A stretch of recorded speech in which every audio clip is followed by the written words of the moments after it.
Olá, sejam todos bem-vindos. Eu sou o professor Wesley Barbosa e no vídeo de hoje eu vou falar sobre recursos que contribuem com a sonoridade do poema, as conhecidas figuras de efeito sonoro. E para tanto, eu me valerei principalmente das considerações presentes aqui no excelente livro Versos, Sons, Ritmos, de Norma Goldstein, uma obra infelizmente já esgotada, mas que consegue resumir muito bem em pouquíssimas páginas tudo aquilo que diz respeito à poesia. Se esse tipo de conteúdo te interessa, não deixe de se inscrever aqui no canal e ativar o sininho das notificações para que você seja informado sempre que novos vídeos forem publicados. Além disso, curta o vídeo, pois essa é uma forma de você mostrar que está apoiando o meu trabalho. A sonoridade é certamente um dos elementos que mais especialmente definem o texto poético, constituem a sua essência. Lógico, não é o único.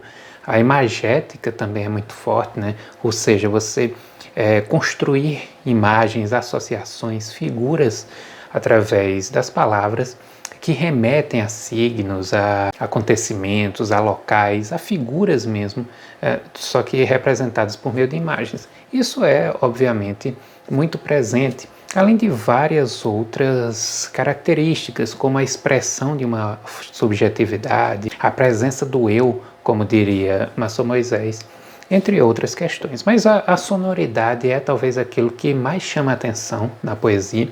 É por isso que a ligação da poesia com a música é tão forte, tão marcada. É por isso que a poesia ganha muito em significação e em possibilidades interpretativas quando recitada em voz alta. E certamente há muitos recursos que contribuem com a sonoridade. Os mais conhecidos, claro, são as rimas, né? Mas enfim, o poema ele vai muito além da rima.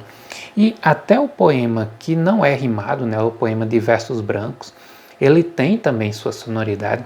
E nós temos aqui, na nossa literatura, eu vou mostrar exemplos para vocês, poetas que são especialistas em criar um ritmo, em criar uma sonoridade para o texto poético, a partir de outras utilizações que estão longe de ser pura e simplesmente a utilização de rimas. Eu cito como exemplo Manuel Bandeira, que será utilizado em alguns exemplos aqui. Manuel Bandeira é um dos poetas que eu acho que melhor conseguem dar ritmo a um poema em verso livre, verso sem rima, verso sem métrica. Embora ele tenha belos versos rimados, belos versos metrificados, mas ele consegue muito bem trazer ritmo para um poema livre. E isso é muito importante, porque mostra que a poesia, independentemente de obedecer a regras de metrificação ou não, ela traz em si uma sonoridade que é muito específica, ela traz em si uma riqueza muito grande, uma complexidade muito grande.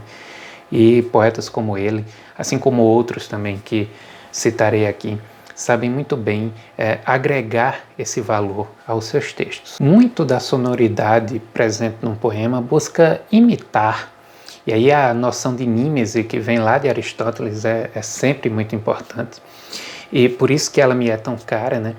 Porque busca-se realmente imitar algumas coisas. Você vai ver o poeta tentando imitar um som de um pássaro, um ruído de um determinado equipamento, tudo isso a partir de versos. E, claro, embora a imitação da natureza, enfim, do mundo em geral, não seja algo específico da poesia, da literatura, né? Ela está presente na pintura, está presente na música. Ora, a música é, assim como a poesia, rica em sonoridade mimética, em sonoridade imitativa.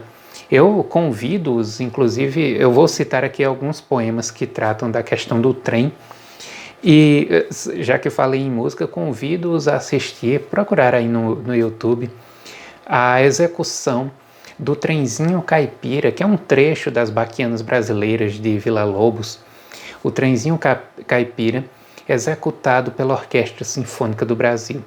Vocês vão ver o que é a perfeição na imitação do som de um trem, principalmente ali no início da peça. Embora outras orquestras tenham realizado essa peça de forma magnânima, mas eu acho que nenhuma se compara à Sinfônica do Brasil. E vocês vão ver que riqueza sonora nós temos ali. E a poesia, embora ela nós tenhamos apenas um poeta, não uma orquestra inteira, né? Não vários músicos, cada um dedicado a um determinado som, a um determinado momento. A poesia também tem muito disso, e nós vamos ver aqui um trem sendo bem representado aqui na figura de Manuel Bandeira. Sobre isso, sobre a riqueza que a sonoridade tem na expressividade como um todo, né? na expressão humana, mas também, claro, na poesia, eu gosto muito de um trecho de Alfredo Bozzi, constante aqui no seu livro O Ser e o Tempo da Poesia, que eu já tratei dele num vídeo aqui do canal. Num determinado ponto ele diz que a expressividade impõe-se principalmente na leitura poética, em que os efeitos sensoriais são valorizados pela repetição dos fonemas ou seu contraste. E a estilística não tem feito outra coisa senão multiplicar exemplos de harmonia imitativa, eufonia, imitação sonora, pintura sonora, simbolismo fonético ou, mais recentemente, na esteira de Peirce, iconicidade. E ele vai citar num determinado ponto mais à frente a onomatopeia. A onomatopeia que é um dos recursos expressivos primordiais entre os seres humanos, e na poesia, enfim, ganha uma significação muito grande, é muito utilizado, é um dos recursos mais utilizados dentro da poesia, principalmente a poesia mais moderna. Enfim, são muitas as possibilidades, e no vídeo de hoje nós vamos falar de algumas delas. Lembrando que o nosso vídeo não tem o objetivo de tratar de rimas, métrica, entre outros recursos mais conhecidos. Nós vamos aqui começar pela aliteração, um recurso que contribui muito com a sonoridade do poema, embora às vezes passe despercebido, principalmente na leitura silenciosa. E aí só na leitura em voz alta é que ela ganha toda a sua significação, né? Bom, a aliteração é a repetição de uma consoante ou de algumas consoantes ao longo de alguns versos, do poema como um todo. Enfim, é quando o poeta ele abusa de um som consonantal ou de uns sons consonantais para chegar a determinados efeitos de sentido. Como exemplo de aliteração, eu vou deixar com vocês a primeira estrofe do poema Amo-te, de autoria de Sousa Andrade, grande poeta brasileiro, que diz o seguinte: eu que dobrei qual verde branda vara dos desertos ao vento e da verdade, do amor e desta doce liberdade, sacrifiquei descrente a terra amara. Eu vou deixar aí na transcrição do texto as consoantes que são repetidas em caixa alta. Vocês verão que há uma repetição do fonema V, né? Tanto em verde, vara, vento, verdade. A sibilante S, também repetida em 3 momentos no segundo verso, ajuda nesse ruído que busca imitar o vento. Daí eu ter falado anteriormente da ligação da sonoridade em poesia à imitação de determinados elementos da natureza, enfim, alguma máquina, algum mecanismo. Isso é muito forte. A sonoridade ela não vem à toa, na maioria dos casos e nos bons poetas. Ela não vem para mostrar que o poeta sabe utilizar a aliteração, para mostrar que o poeta sabe enriquecer o seu texto de som, mas ela vem com um propósito. Como segundo efeito sonoro, é importante citar as assonâncias. As assonâncias são as repetições de fonemas vocálicos dentro de um poema.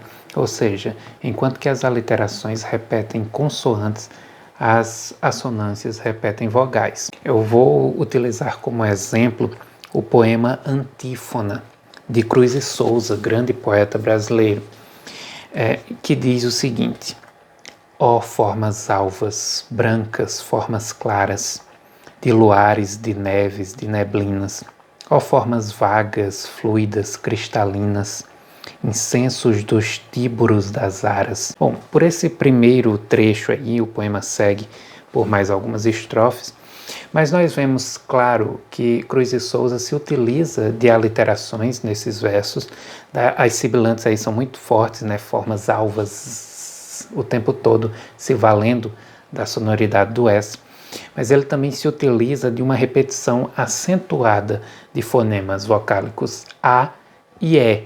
E por vezes as aliterações e as assonâncias elas estão presentes no mesmo poema, uma ajuda a outra. Eu chamo a atenção aqui no poema Por Quem os Sinos Não Dobram, do poeta paraibano Jomar Moraes Souto, presente aqui no seu livro Agrarianas e Outros Poemas, em que ele, contemplando um chocalho pendurado no pescoço de uma vaca, de um boi ou coisa do tipo, naquela cena campestre ali, ele vai refletir sobre determinadas coisas e diz: espaçado dobre longínquo, de chocalho suspenso no pescoço que o campo vai levando lento, lento. Que música é espaçado assim, cadência e ritmo, ressonância, e mais sabendo-se que tem, e tem, e tem, como uma ânsia.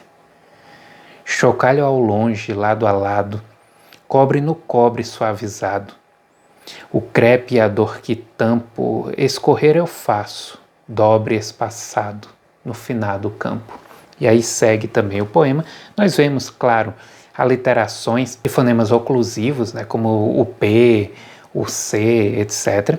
Mas vemos também as assonâncias aí fortíssimas com os fonemas O, e também com o fonema E, lá na segunda estrofe, onde vai reproduzir o som do chocalho, né, o tem, a união aí do E com o fonema consonântico T. Como outro exemplo da união entre a aliteração e a assonância para trazer significação sonora para o texto e assim imitar melhor a realidade, eu cito aqui o poema O Martelo, de Manuel Bandeira, que começa dizendo o seguinte: as rodas rangem na curva dos trilhos inexoravelmente, mas eu salvei do meu naufrágio os elementos mais cotidianos.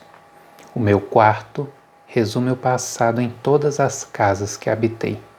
Nós temos aí apenas a primeira estrofe do poema, mas os dois primeiros versos são muito significativos da reprodução desse ranger das rodas nos trilhos, a partir das aliterações de fonemas como os R's, o V, etc., ou seja, consonantais, mas também de vogais, como os As repetidos aí, e que mostram com muita clareza a associação da aliteração e da assonância para trazer significação para um texto. E Manuel Bandeira é excelente nisso, né?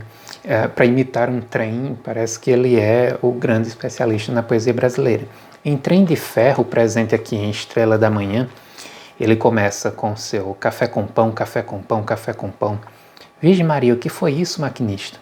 Agora sim, café com pão, agora sim, voa a fumaça, corre cerca, aí seu foguista, bota fogo na fornalha que eu preciso, muita força, muita força, muita força. Enfim, ele segue com o poema. Outro recurso muito interessante é a repetição de palavras ao longo do texto. Recurso este que também é muito utilizado pelos poetas. Eu trouxe aqui como exemplo o poema Essa Negra Fulô, de Jorge de Lima, constante aqui do seu Poemas Negros, edição da editora Alfaguara. Jorge de Lima que vai trazer para os seus textos muito da cultura afro-brasileira, vai denunciar algumas coisas, né? Venda de escravos, abuso, e ele vai dizer no seu poema Essa Negra Fulô: ora, se deu que chegou, isso faz muito tempo, no banguê de um meu avô, uma negra bonitinha, chamada Negra Fulô. Essa negra fulô, essa negra fulô. Ó fulô, era a fala da sinhá. Vai forrar a minha cama, pentear os meus cabelos, vem me ajudar a tirar a minha roupa, fulô. Essa negra fulô. Essa negrinha fulô ficou logo para a mucama, para vigiar a sinhá, para engomar para o senhor. Essa negra fulô, essa negra fulô. E assim segue, né? O poema é bastante longo, mas ele vai repetindo como que um refrão. Estes dois versos, essa negra fulô, ao longo de todo o texto, fora as repetições ao longo do poema, em várias estrofes, do vocativo ó fulô. Tudo isso está ligado ao recurso da repetição que quando se dá no começo de versos ou de estrofes, ao longo de todo um poema, nós chamamos de anáfora. Como exemplo de anafra, ou seja, essa repetição que se dá no início de estrofes e de versos, eu cito o poemeto erótico de Manuel Bandeira, que diz: teu corpo claro e perfeito, teu corpo de maravilha, quero possuí-lo no leito estreito da redondilha. Teu corpo é tudo que cheira, rosa, flor de laranjeira. Teu corpo branco e macio é como um véu de noivado. Teu corpo é pomo doirado, rosal queimado do estio, desfalecido em perfume. Teu corpo é a brasa do lume. Teu corpo é chama e flameja, como a tarde os horizontes. E assim segue. Um exemplo aí de anafra. Por último, um recurso também muito utilizado são as onomatopeias, né? Já citei aqui desde a referência de Alfredo Bose, e também é um recurso trazido aqui como um dos principais por Norma Goldstein. Podemos citar vários poemas, né? O próprio Manuel Bandeira, e eu estou citando muito Manuel Bandeira, este vídeo surgiu, na verdade, a partir da leitura de alguns poemas, e eu fui vendo que eu não tinha trazido aqui para o canal ainda nenhum vídeo a respeito da sonoridade na poesia.